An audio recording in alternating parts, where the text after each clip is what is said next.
stumbling block right at this point. The stumbling block being acclimation, or how the jellyfish respond to that acclimation. In some cases, it's been no problem acclimating the jellies to the new water. The siphon hose, the airline siphon hose, is a slow enough flow of new water entering into the old water. The issue seems to be the adjustment on the jellyfish's part after he's in the tank within the next few days. That happened with the first shipment from Florida.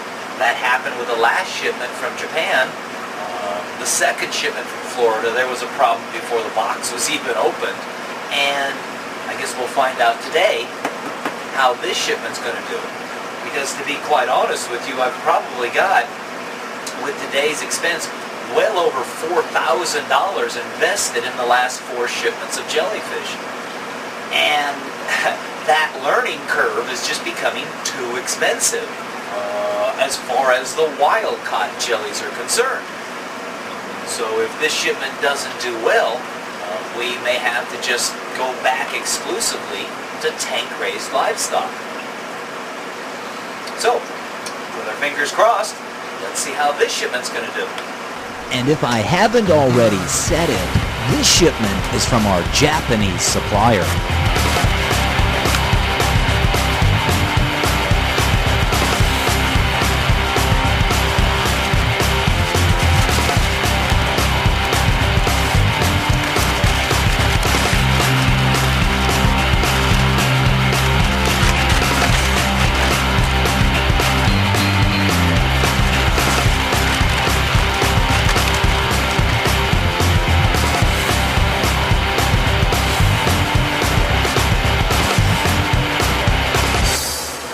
Well, from first appearance, they all appear to be alive and had made it. A little disappointed in the size and the variation in size. There's a particular supplier there that I bought from last summer, and some of the stuff that he sent, such as what I see in here, shouldn't even be putting it in the bag. I mean, it's just not worthy of being sold. It's too damn small. So we'll see how these do.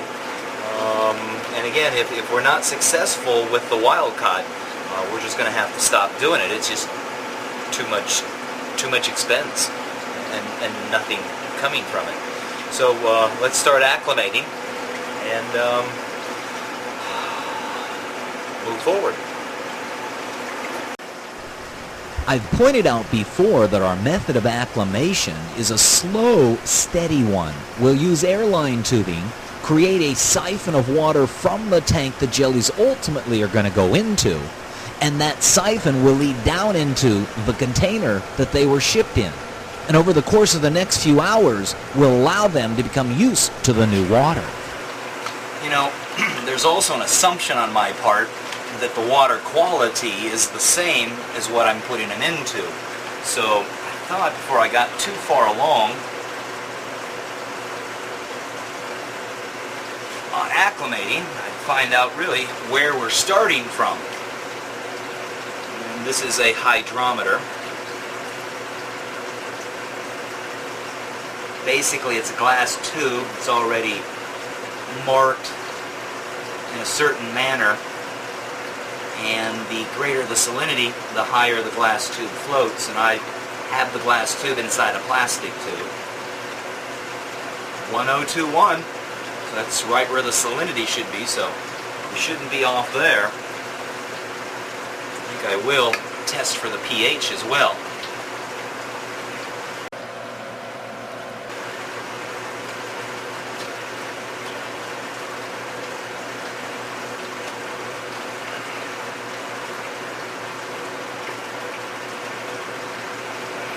So to test for pH, it takes about 5 milliliters of water and a reagent. And this one only takes a couple of drops.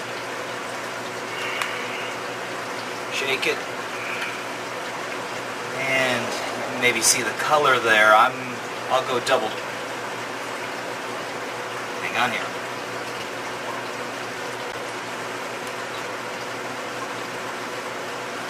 thought I might have had one of their charts.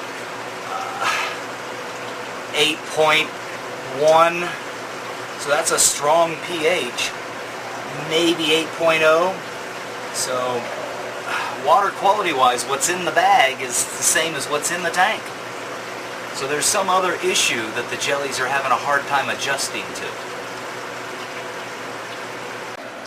So I thought I would try something a little bit different this time.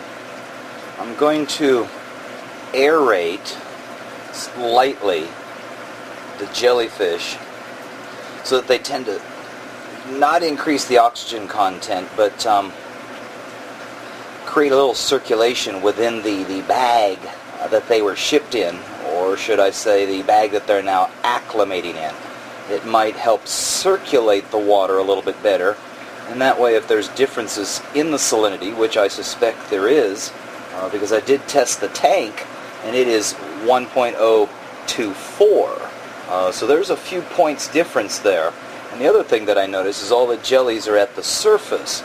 So I'm going to, again, do two things. The air bubbles, which is just gentle aeration. There's no air stone or anything, air diffuser. It's just straight air line with straight bubbles. And the intent is just to circulate water. And I'm going to allow these jellies, or should I say not put these jellies in until I begin to see them come off the surface, meaning they may have equalized or osmoregulated, if that's the appropriate word, better, and that would lessen the stress or trauma of going into the tank and turning into Swiss cheese. So let's let them sit in here a little bit longer and see what happens. Okay, so we've acclimated for about 4 hours now. We've also aerated a little bit. The jellies are moving around. So we're going to go ahead and put them up in the tank, and we shut down the filter system, drop the water level a bit, and now we'll scoop those jellies up to the tank.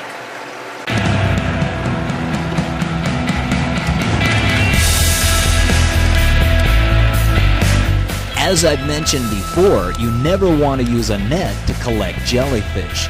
The net would damage the jellyfish. You want to use a container that supports the animal 100% within the water so that you can lift him from one container to the other.